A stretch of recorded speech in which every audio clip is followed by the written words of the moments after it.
훅 인터뷰. 훅 인터뷰 이어갑니다.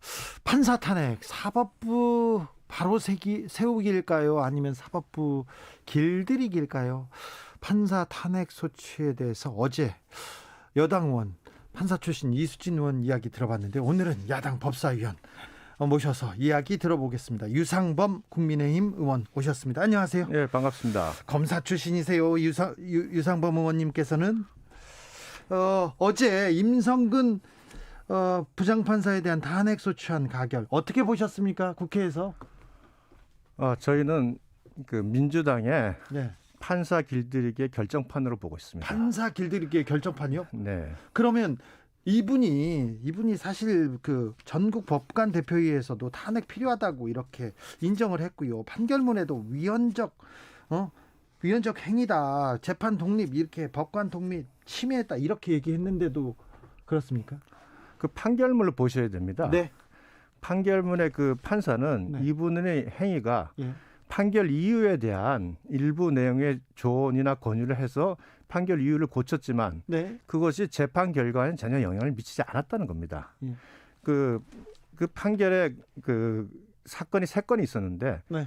2건이 판결 이유를 좀 고친 거고 양형 이유를 수정한 거고 한 건은 그 주심 판사에게 다른 판사에게 한번 논의를 해봐라고 제안한 겁니다. 저희 질문이 있습니다. 네. 자, 검사 유상범한테 질문이 있습니다. 유상범 검사님, 제가 뇌물은 받았어요. 받았는데 내 양심대로 했어요. 영향을 재판에는 미치지 않았어요. 이렇게 주장하는 피의자한테 뭐라고 하실 거예요? 그건 제가 됩니다. 제가 돼요? 그건 제가 됩니다. 아니 그런데 이 재판 독립에 자꾸 좀 영향을 미칠 만한 일을 했잖아요. 이 판사님이. 제가 그것이 적절하다고 말씀드리는 게 아니라 네. 적절치는 않습니다. 네. 그렇게까지 판결 이후에서 이런 내용을 쓰라고 하는 게 적절치는 않지만 중요한 거는 네. 재판의 독립은 재판 결과에 대한 영향을 미치는 겁니다. 네. 재판 결과는 하나 관계가 없어요. 단지 재판 판결 이후에서 무죄를 쓰는데 네. 무죄의 이유를 이런 걸 좀 썼으면 좋겠다. 네. 양형을 결정했는데 양형 이유제 이런 내용을 좀 고쳤으면 좋겠다. 이 정도의 내용입니다. 네. 그것은 재판의 그 재판권 자체에 영향을 미친 게 아니라는 거지. 네. 그것이 이제 그 법원의 판단입니다. 네. 자, 무죄가 나왔다. 무죄가 나온 판사를 이렇게 탄핵까지 가는 거는 조금 정치적이다. 이렇게 보시는 거죠? 예. 헌법에서 네. 그 판사의 그 탄핵에 이렇게 규정이 되어 있습니다. 탄핵 또는 금고 이상의 형을 선고받아서 파면한다고 되어 있습니다. 네. 즉 탄핵과 금고 이상의 형과는 등가의 가치를 갖는 거고요. 네. 이것은 그 불법이 중대해야 된다는 겁니다. 네. 노무현 전 대통령께서 탄핵이 되셨잖아요. 예. 그때 헌법재판소에서 노무현 대통령의 그 사전 선거운동적 행위가 인정이 되지만 그러나 그것이 불법성이 중대하지 않다. 탄핵까지 그래서 정도는 탄핵 아니다. 네. 이렇게 됐었던 겁니다. 예. 거기에 비춰보면 제가 말씀드린 건 재판 결과에는 영향을 미치지 않았고 예.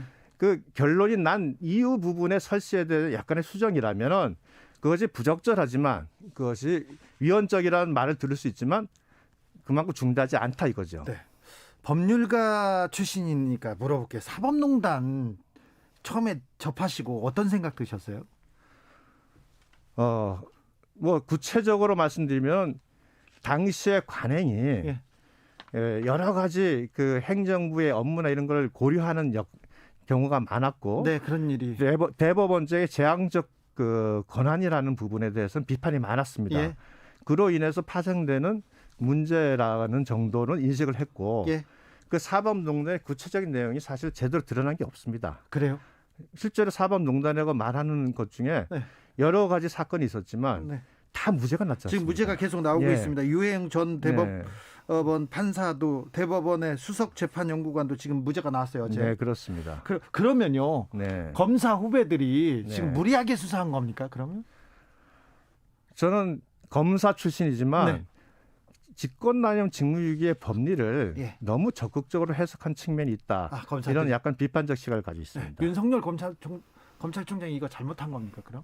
잘못했다 잘했다고 판단하기는 어렵고요. 예. 다만 직권남용의 법리가 굉장히 어렵습니다. 예. 그래서 과거에는 직권남용이 항상 뇌물과 같은 경우가 결합이 될 때 유죄 인정이 됐고 그렇죠. 그 자체로만은 별도로 기소되는 경우가 극히 적었고 네. 저도 검사 생활 25년 동안 독자적으로 그것만 기소한 경우는 없었습니다. 그래요. 네. 그러니까 그런 점에서 보면 너무 그 당시에 사법농단이 갖고 있는 사회적 충격이 크다 보니까 네. 너무 좀 적극적으로 법리를 해석한 게 아닌가 하는 그런 생각을 하고 있습니다. 저는 사법농단 그 얘기 나왔을 때 너무 놀랐어요. 법과 양심이 아니라 다른 사람들이 얘기하고 정치적인 이유 때문에 재판에 영향을 미치다니. 그리고 도박한 프로야구 선수 재판하지 말라고 이런 얘기가 전 충격받았거든요. 자, 다음 주제로 넘어갈까요? 네. 자, 김명수 대법원장이 더 문제다. 이렇게 얘기합니다. 국민의힘에서는 김명수 대법원장 탄핵해야 된다. 이렇게 얘기하는데 네. 무슨 이유 때문입니까? 자, 임성근 판사가 어제 탄핵 소추가 됐습니다. 예. 작년 5월에 네. 대법원장을 만났을 때 대법원장이 임성근 판사에 대해서 네. 정치권에서 탄핵의 논란이 있고 네. 만약 사표를 받으면 탄핵 나중에 본인이 비난을 받는다. 네. 이렇게 하면서 사표 수리를 안 했어요. 예. 그리고 나서 결국 시간이 지나서 임성근 판사가 탄핵이 됐습니다. 네. 즉 정치권의 탄핵 논란에 대해서 재판장이 알아서 그 부분에 대해서 임성근 판사의 사표를 보류함으로써 네. 결국 탄핵을 이르게 했다는 것은 대법원장이 스스로 사법권의 독립이라는 개념을 포기한 겁니다. 독립을 포기한 거고 정치권의 입장을 반영해서 자기 후배 판사를 단두대에 올려버린 겁니다. 이런 차원에서 김명수 대법원장은 자격이 없다는 거예요. 또 하나는 더 중요한 게 있습니다. 이 사회의 지도자는 절대 거짓말을 해서는 안 됩니다. 네. 김도우 의원과 예. 제가 그 조선일보 보도에 대한 의견을 물었을 때 분명히 사표를 제출하려고 하지 않았다. 예. 또한 대화 중 탄핵을 이유로 사표를 보류하지 않았다라고 명확히 답변을 했습니다. 예. 그리고 나서 그 답변이 나오고 나서 저희 그 임성근 판사가 녹취록을 공개했죠. 예.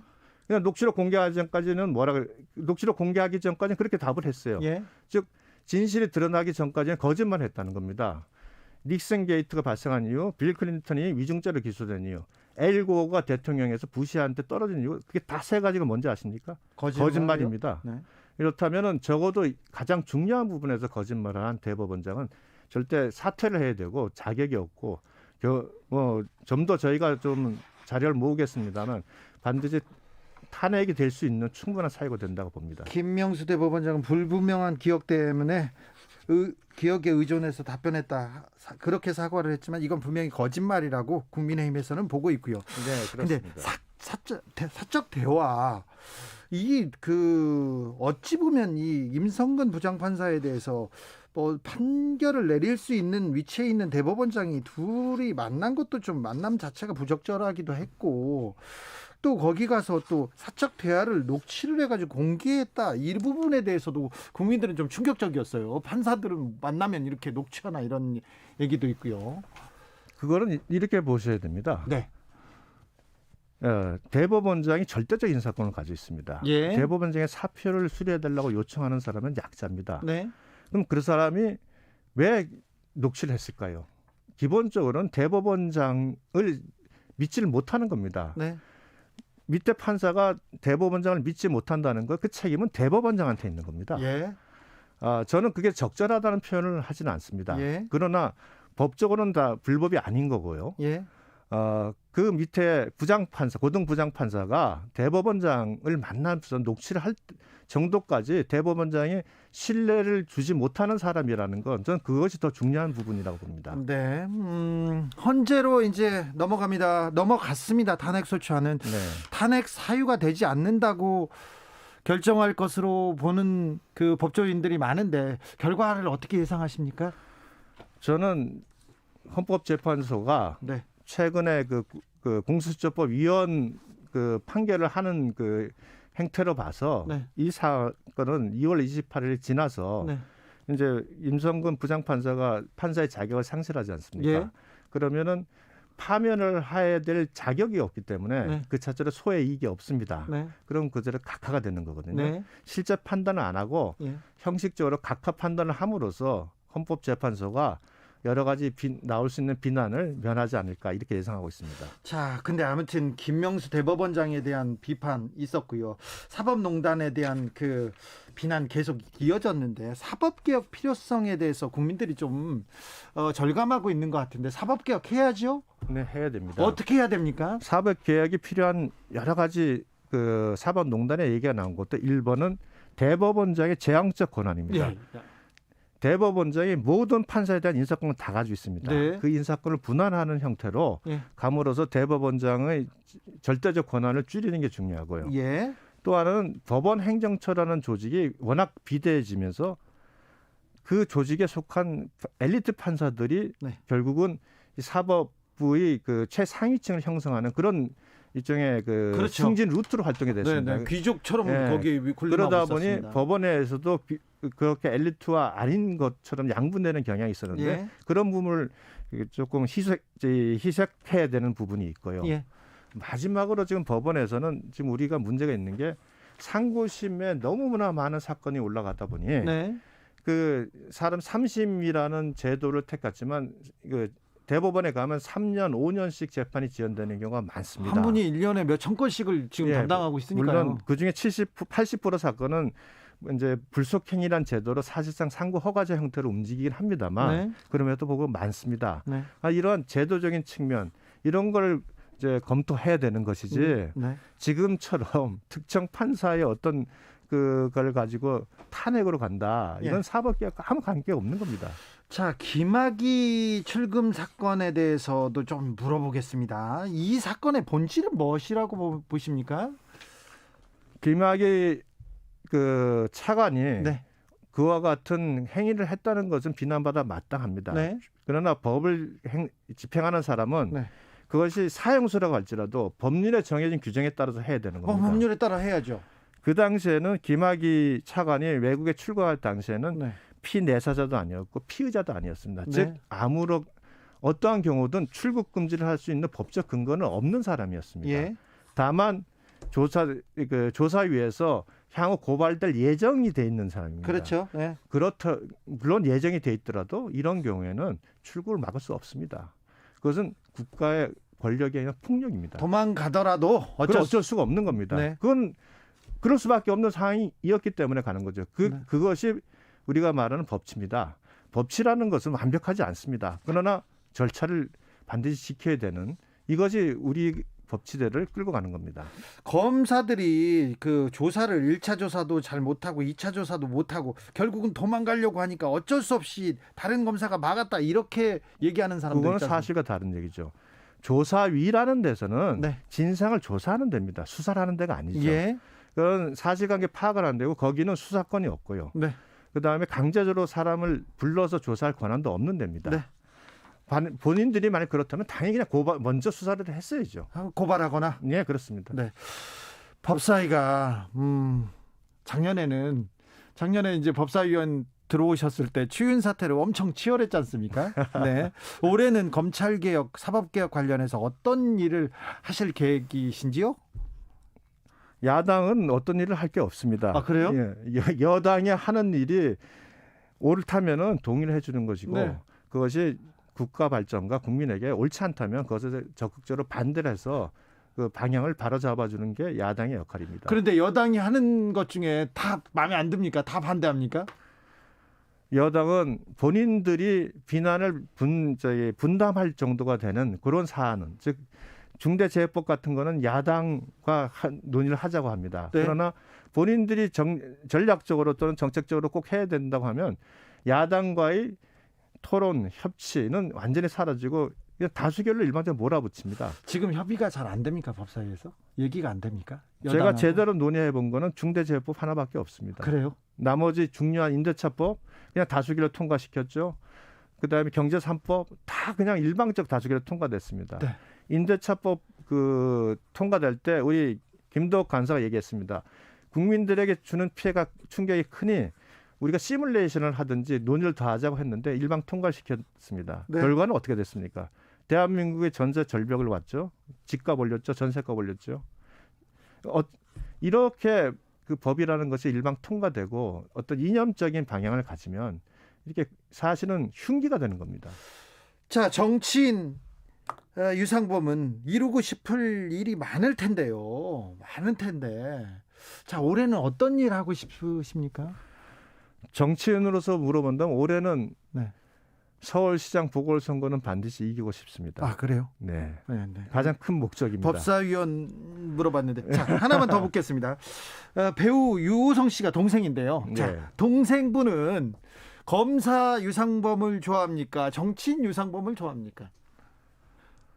검사 시절을 더 좋아하는 것 아, 그래요? 같습니다. 예. 왜 그렇죠? 제 삶의 모습을 보면서 네. 범죄를 척결하고 네. 정의를 실현하는 그 모습이 참 보기 좋았다고 합니다. 아, 그래요? 근데 그 친구는 영화는 늘 저 깡패로 나온 영화만 네. 찍었죠. 네. 그런데 네. 형 정치인 되더니 왜 이렇게 과격해? 그리고 그 정책은 아니야. 이런 그런 견해 차이 그런 건 없었습니까? 제가 법사위가 워낙 뭐 여러 가지로 논란이 많았던 법사위고 네. 그러다 보니까 저도 목소리를 많이 높였는데 네. 동생이 하는 얘기는 좀 목소리 높이는 것보다는 논리적이면 설득력 있게 네. 좀 상대방을 설득하는 모습을 좀 보여줬으면 좋겠다. 어허, 네. 뭐 이런 조언을 그래도- 받았습니다. 그래도 유상범 의원님은 논리적이고 좀 그렇게 차분하게 얘기하시는 편인데요. 예, 그래도 뭐 동생이 보기에는 네. 아마 좀 낯선 모양입니다. 알겠습니다. 여당의 얘기도 듣고요. 야당의 얘기도 특별히 법사위원들을 좀 많이 모셔서 얘기 또 듣겠습니다. 오늘 말씀 감사했습니다. 유상범 국민의힘 의원이었습니다. 예, 감사합니다. 정치 피로, 사건 사고로 인한 피로, 고달픈 일상에서 오는 피로. 오늘 시사하셨습니까? 경험해보세요. 들은 날과 안 들은 날의 차이. 여러분의 피로를